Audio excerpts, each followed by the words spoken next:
اسی شام احمد گھر آیا۔ اس کے ہاتھ میں مٹھائی کا ڈبہ تھا۔ چہرے پر کئی دنوں بعد خوشی تھی۔ عائشہ، اللہ کا شکر ہے، پروجیکٹ کامیاب ہو گیا۔ اگلے مہینے میری پروموشن بھی ہونے والی ہے۔ مگر آج عائشہ کی آنکھوں میں آنسو تھے۔ احمد گھبرا گیا۔ کیا ہوا؟ سب خیریت ہے؟ عائشہ خاموش رہی۔ چند لمحوں بعد اس نے دھیرے سے کہا، مجھے آپ سے ایک بات کرنی ہے۔ دونوں بیٹھ گئے۔ کمرے میں مکمل خاموشی تھی۔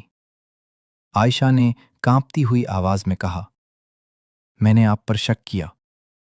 احمد حیران رہ گیا۔ عائشہ کی آنکھوں سے آنسو بہنے لگے۔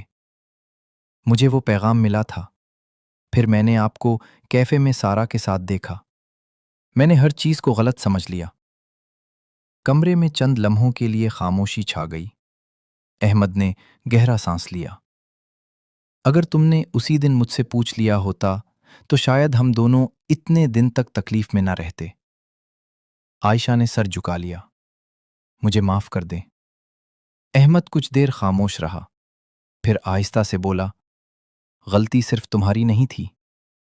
عائشہ نے حیرت سے اس کی طرف دیکھا۔ احمد نے نرم لہجے میں کہا، میں نے بھی کبھی تمہیں اپنے دفتر کے حالات نہیں بتائے۔ میں سمجھتا رہا کہ تمہیں پریشان کرنے کی ضرورت نہیں۔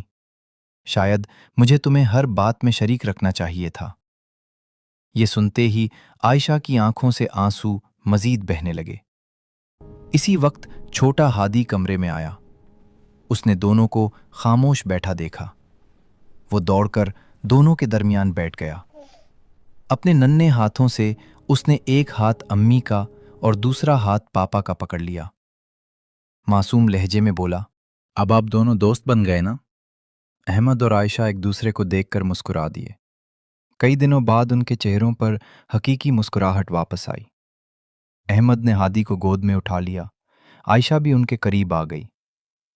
وہ لمحہ صرف ایک خاندان کے دوبارہ ملنے کا نہیں تھا، بلکہ اعتماد کے دوبارہ زندہ ہونے کا تھا۔ چند دن بعد احمد نے عائشہ کو اپنے دفتر لے جانے کا فیصلہ کیا۔ اس نے اپنے تمام ساتھیوں سے اس کا تعارف کروایا۔ سارا بھی وہاں موجود تھی۔ اس نے انتہائی احترام سے عائشہ کا استقبال کیا۔